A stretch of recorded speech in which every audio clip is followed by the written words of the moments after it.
Assalamualaikum. Waalaikumsalam. 할리몰리.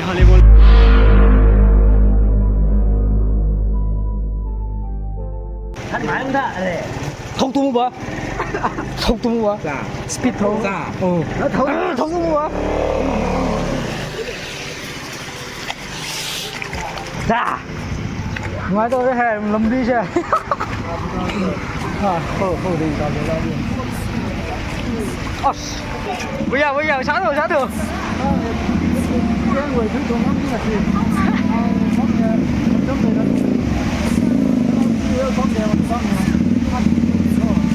Sidan 이거 어떻게 해? 멋있다. 한번 놓는 거다. 와, lúc nằm chưa pha thì nó nằm chưa là pha buat nó ha tuôn đi thôi tuôn đi cô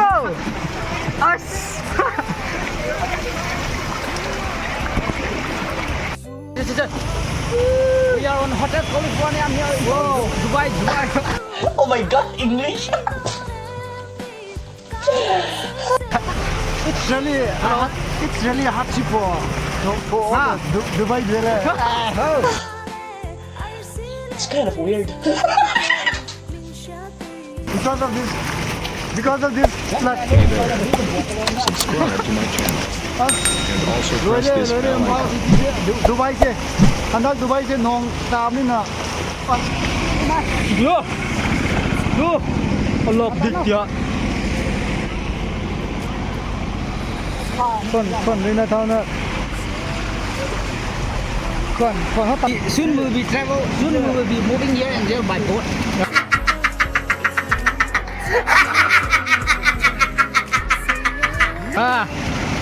hãy xuống nông xuống đi hậu kia quay nào quay lấy được một phong chứ info thằng lấy đó thằng con thằng lấy đó gì ra đáp đi hậu kia cái xin lỗi là cái gì phần thật lên anh ấy cái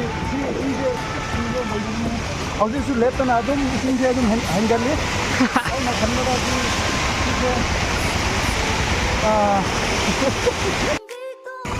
weather 파잖아 weather study tao 마담다 농세 아동 맘매보고 아두게 농 Bạn em lâu chưa? 하이행 줘 항시 줘 농 주비야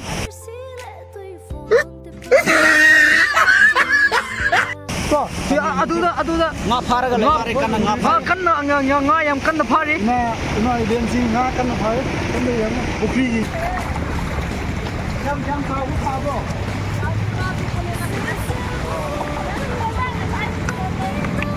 이신이 싸우네 이게 이거 거기 공간 야래 누파 거기 공간 파시 거기나 빠이르가 레이테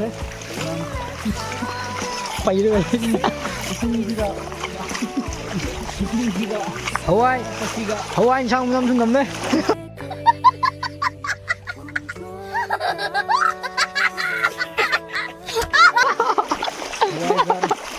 이게 신수 야무는 힘 가게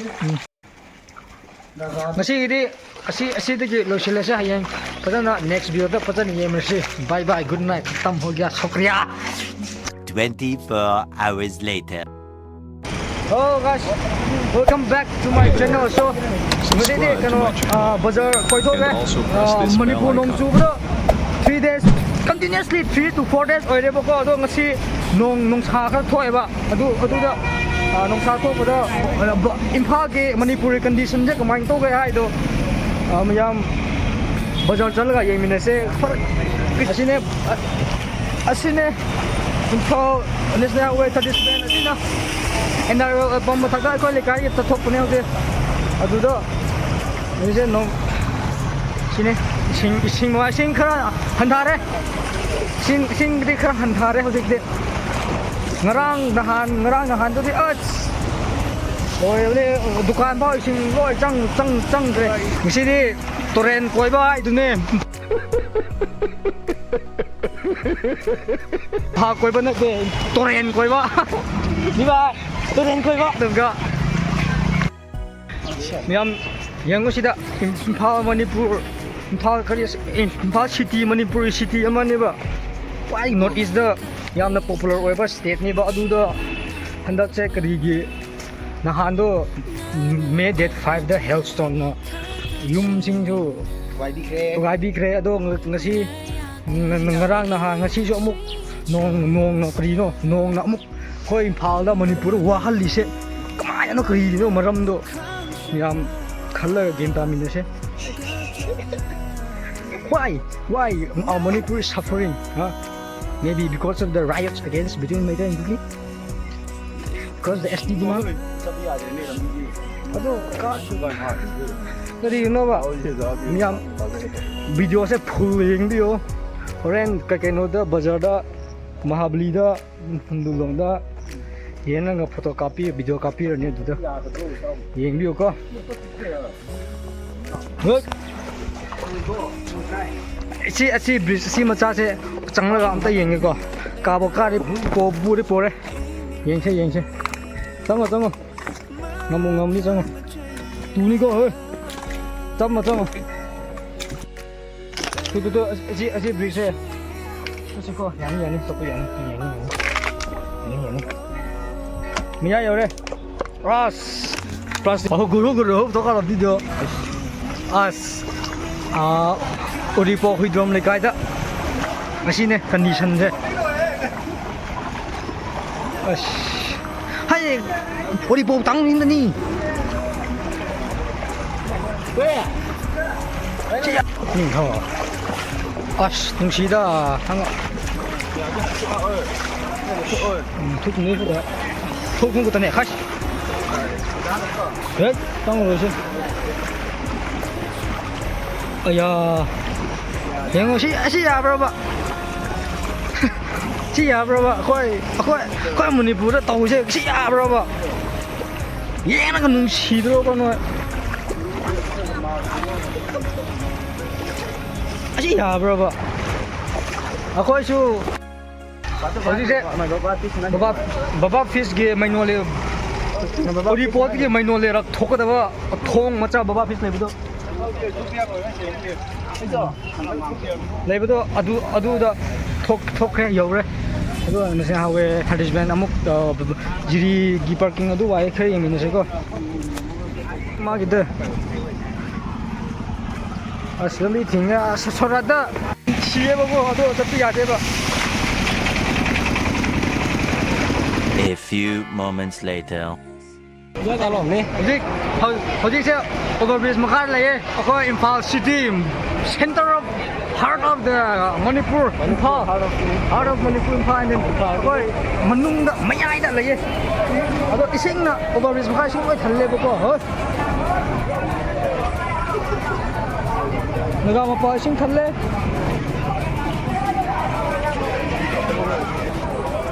야래 이신 탈래 야래 봐 백개마 이미지가 백개마 아시부 야로 봐도 아 탈래 봐 야 이마 마켓 아마 레 저도 이마 마켓 이마 오버리즈 막 하네 봐 수마이 떠오르지 나코니 Hey there. Subscribe to my channel. 아미네 Press this bell icon. 보이 좋아합니다 상담 배 있는 게 보이지 누이 두배 인터넷 누이 뚱만 요 나무 요 하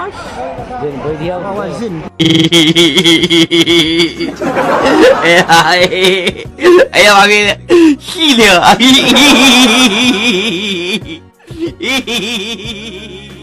tôi dâu gì đó ôi tăng lăng quá bùi đấy lưới mà có là phần tăng ở thằng nó phần xung thằng cái gì thằng nó cũng tao khu thằng hiện rồi thằng mà hồng là sao em hay đấy tiền này cái đó gần này aku tao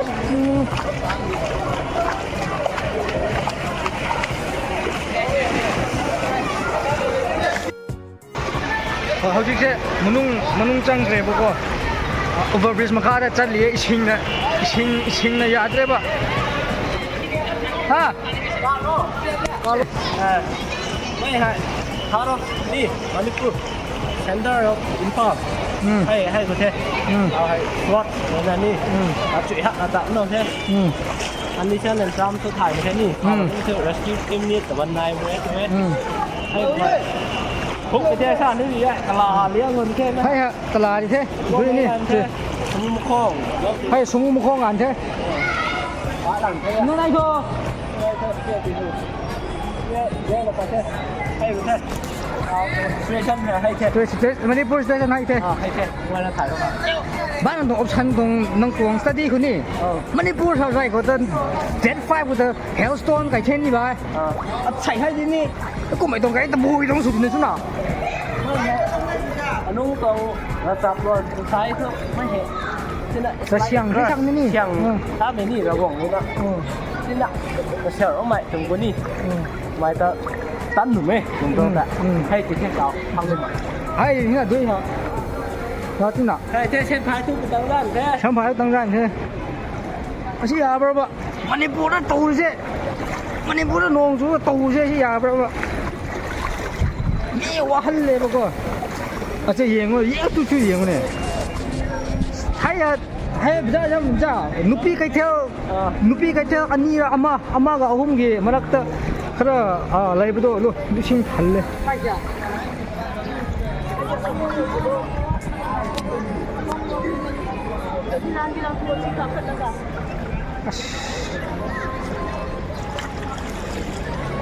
Yadre. Con nào bây giờ này bạn mình chẳng được. Răng này hiện xe. Phi su lấy chỗ, hơi tôi vui đó. Chiên gì phong lắm đấy. Bây giờ số bộ phong lắm cái này. तेरा बाप यहाँ छोड़कर गया था कि तेरी माँ Phong lắm. Vui bà. bây giờ sẽ người anh này đấy không cái thế này nè Tôi tốt rồi. ồ sao cái lộ này lộ bây giờ nè được nghe đây nè Kinh à? ấy Làm rồi. Phone chứ. Phone có đập bài như nó à. Mà ra cũng này. tiền ra tận đủ nhỉ Mà có lâu này nó sao mà cũng không thấy vừa cái thế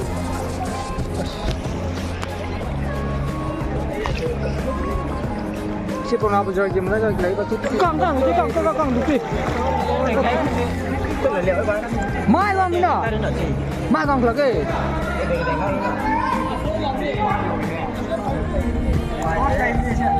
hả mấy cái này bạn coi cái máy lên pay nó level không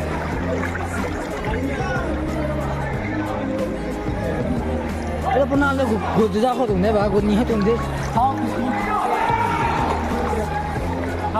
giờ phone lâu rồi không cái này anh đi ngay tuần pháo gì tuần thì pháo bảo lắm ta lắm cơ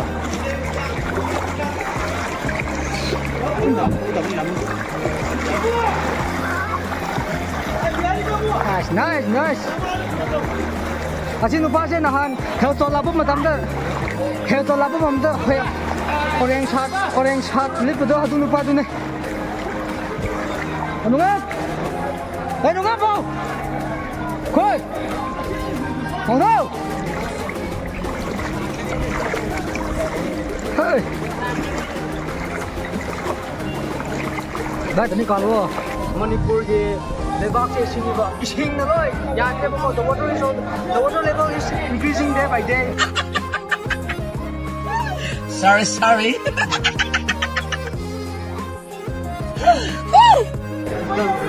but today the sun is shining so everything good. Come. Well, let's go and see to the other side of this okay come on let's go Đó phải một robot.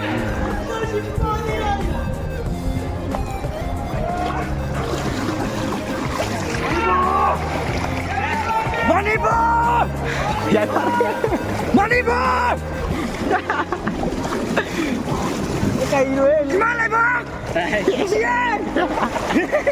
kan bio ayo nè Manipur kan bio Oh my god! oh my god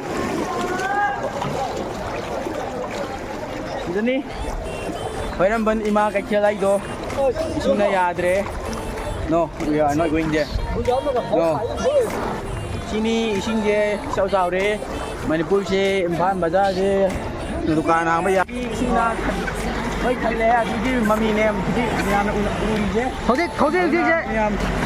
bazaar nem Khẩu thích chứ. ꯀꯩꯅꯣꯗꯅꯦꯕ ꯀꯪꯂꯥꯒꯤ gate ꯃꯃꯥꯡꯗ Kangla get ꯃꯃꯥꯡꯗ ꯂꯩꯔꯦ ꯑꯩꯈꯣꯏ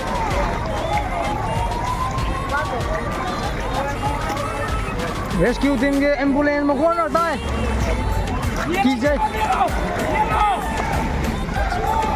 이신이 뚜뚜뚜뚜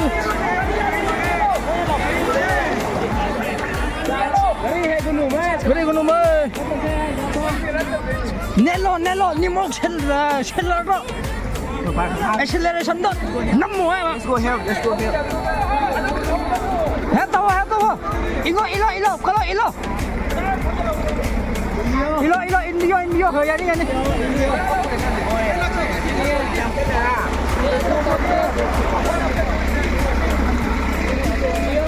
일로 아직 pick up Hey there. Subscribe to my channel and also press this bell icon. Down into the Aberrix. The water is like this.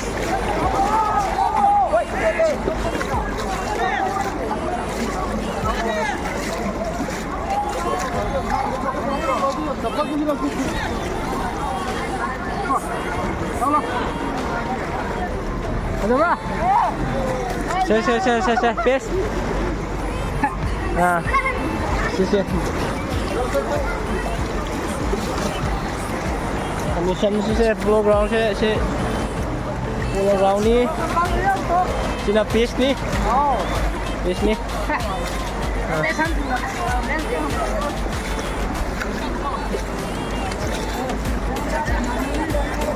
Ah, very fast lấy cô.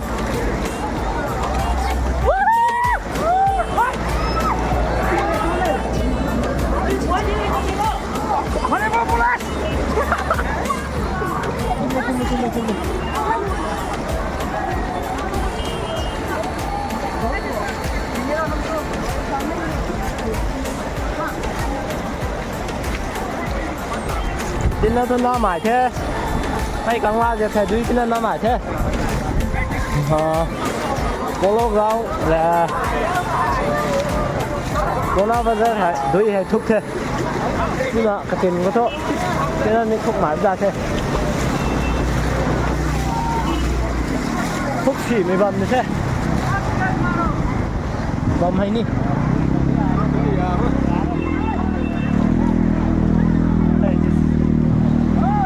Vâng thì thế.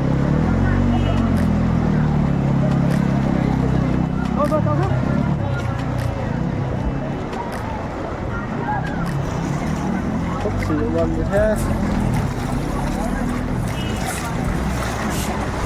Phúc sĩ vâng thì thế. Phúc sĩ vâng thì thế.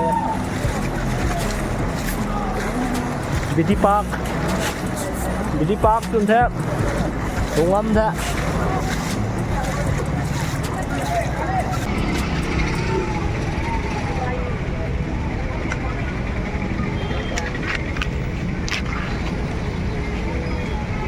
Hello guys.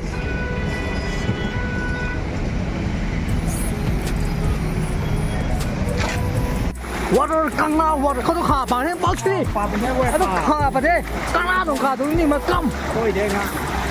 톡 Cái 자, 톡 도구니 깜빡 Kangla tung gate thay ni cái jam mấy ba What a nice food park. Independent market đây ni Indira Park ni Indira Park deng thế ya Indira Park cái monakta ising lo thume ising su phajai nga so chobo su ude bây giờ Không đâu các bạn.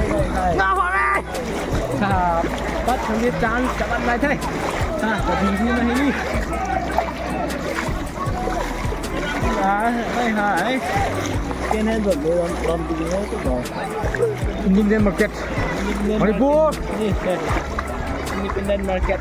Manipur. Bank of Maharashtra lagi This is present no masih government gi nga thar le yeng si ko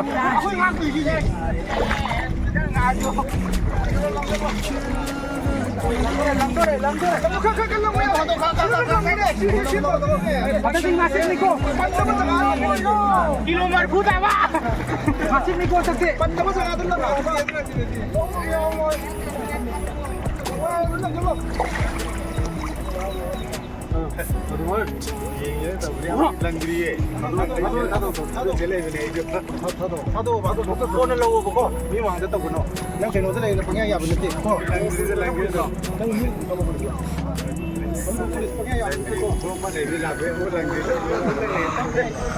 Balik chứ.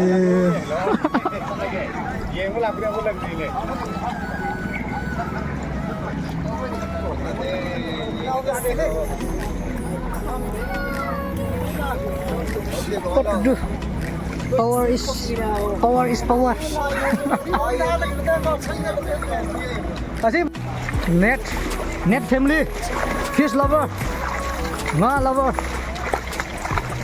favorite curry nga, lago, kita. Yadre Manipur, yadre.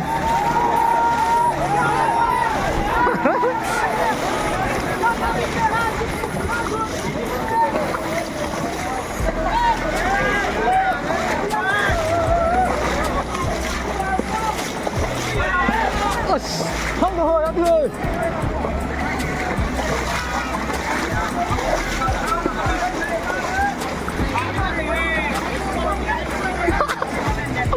Imphal Bazaar. Imphal Bazaar. Manipur Bazaar. Imphal City. Manipur Imphal Bazaar jadi tahu je. Imphal City.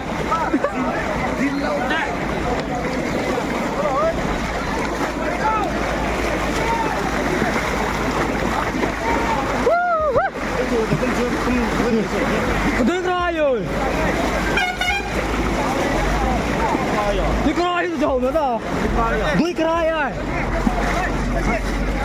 Thầy thì này có nhà. Anh không khả bầm gì chứ.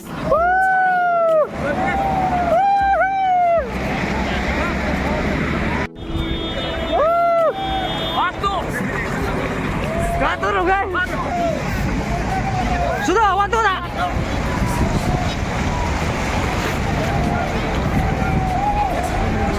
Oh, ya deh. Ini jual kayak Rando. Itu tanah berai. Ngon. Ngon nih.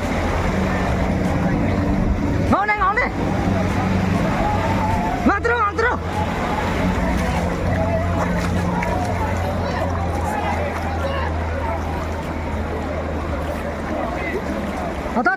Tuh.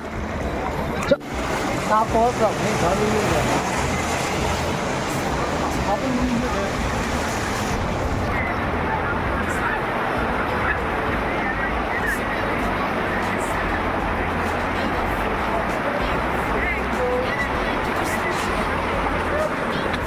Cái gì? Hồn rất này rồi, đi thôi. Đây là Đi đâu hả Hồng?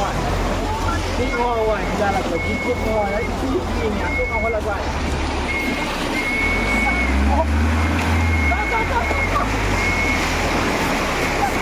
Lifeboat.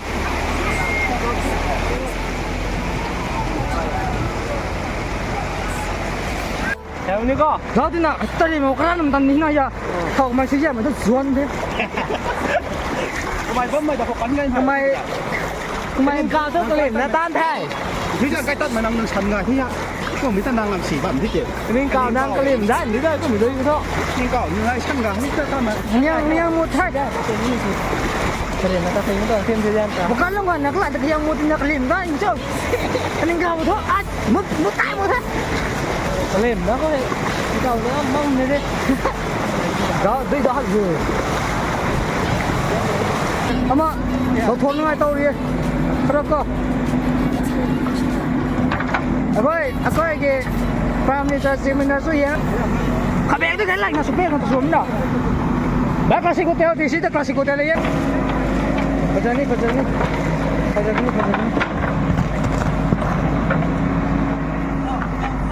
Ji.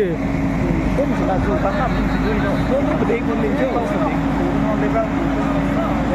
Đây tao có classic hotel. Go, go.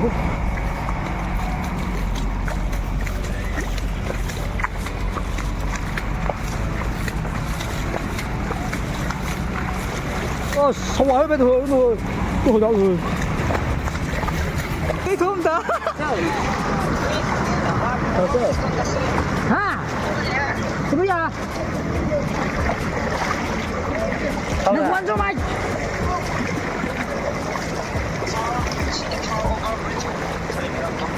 Ôi, xin phá. Anh yêu rồi, tao rock garden, tao tung garden, bụi garden, tao lôi thay. Tao nếu tuần tao mày. Hao đã. Cái cao vậy đi, mình cao gì vậy? Lên cao bông. Hello. Thế. Cái như mày nó. À. Đi trên tôi thấy cái khăn này. How much? Một thời gian này bạn xin ký được, mà này bạn thời gian hay được. Lên cao bông. Boy này, xí ra mà tu. Xí lại cái mà này bạn. Lại, tôi thùng âm thay xem phụ nào bộ mày. Ras, mene city đấy. Lo, yani, lo.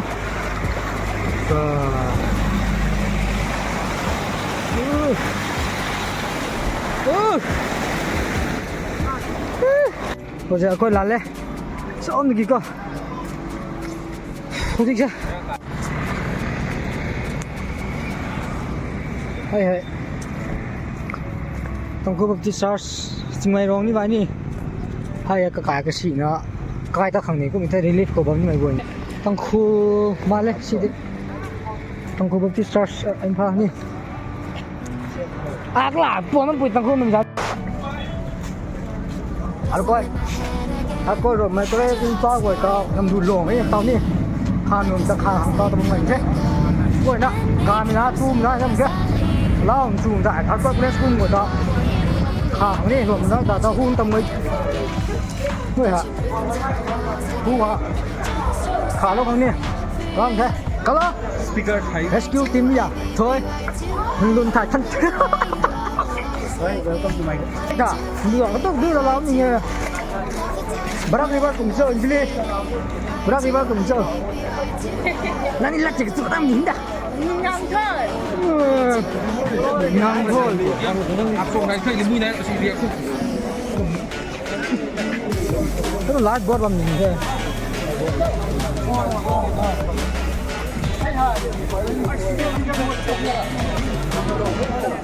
Macam ni buat ha. Ini kalau kau buat aku buat. Tại vì nó còn sai mà không muốn đây. Thôi cái là cái nó còn tao được đâu tự đi đâu. Đã quy năm là năm con lỗ voi mà xây bằng mấy gì đó. Mà xây rồi thì là con nó mà cái tao được ra rồi là mấy tuần là con hay ra ngoài cái thế. Nhưng mà cái chuyện như là chúng đi đây mà vậy. Nó có là khổ thì không thế nào. Không làm được như vậy, tao giết nó vậy. Tôi đây nó vậy thả lỗ để lao cái này tao năm con lỗ này cái quy năm của tao phải tải. Mà mấy hay kinh không được đâu thế nào. Có tay mà xây có làm mà đấy mà xây sai đi ra nó vậy là có sẵn đấy.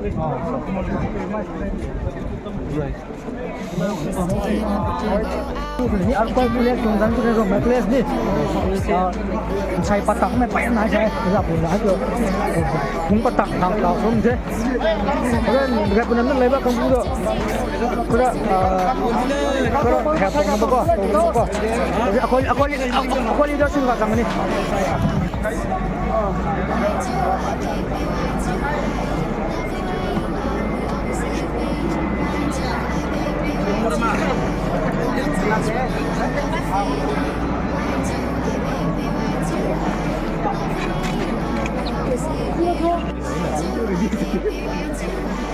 Rescue team once. Paling hơi. Không có bàn đâu cô. Tao ấy bot pedai tông nhỉ nó đó. Rescue team thế, thấy tao phải nằm lẻ tao rồi nằm nó nam rồi tao đi cái mạng nằm rồi cũng đi. Army vậy là boat supply của nó. This is Sinapati parking, near Sinapati parking. Kaya thong no kaya thong.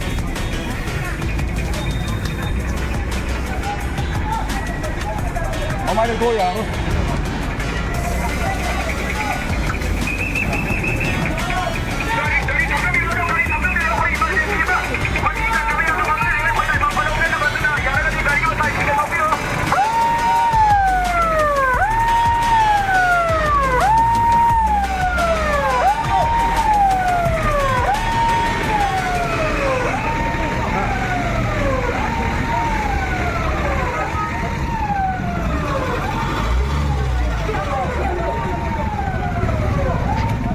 Cool.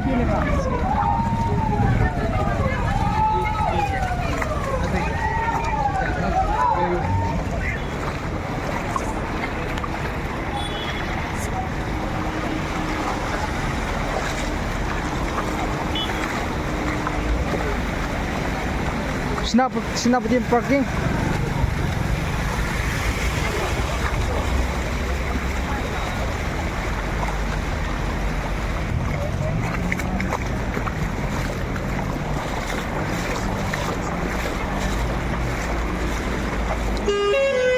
Nagamapal yore hꯧꯖꯤꯛꯁꯦ Nagaba ising haidare Nagamapal se yaad rahe ising khalle only water is in Nagamapal okay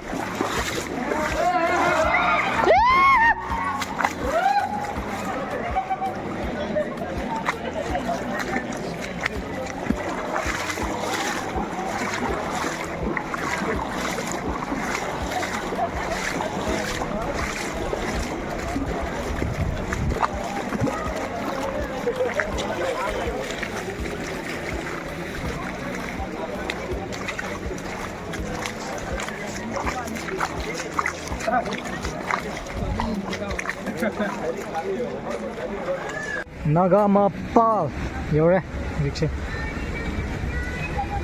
second hand yonfamdo ising hꯧꯖꯤꯛꯇꯤ ꯌꯥꯎꯗꯦ ꯅꯍꯥꯟ ꯌꯧꯕ ꯃꯥꯜꯂꯦ hꯧꯖꯤꯛ khara kangna haitare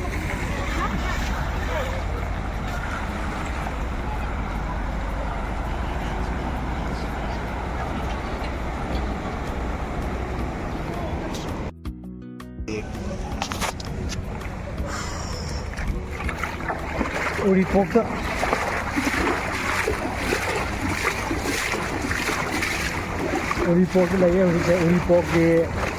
Uripok ke ising ko lang khumna dito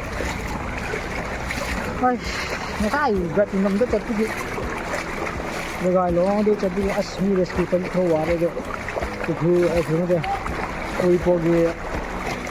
Uripok situation no condition kamai to ve hare yin se ko Kasine Uripok hꯧꯖꯤꯛ tawriba phiromse ni se Hwang yawre ising se ko ni rescue tawba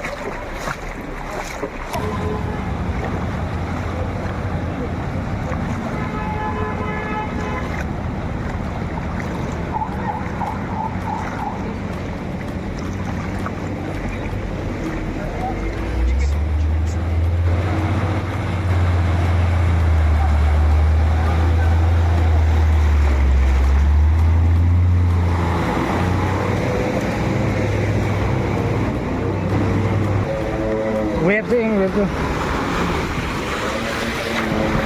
hey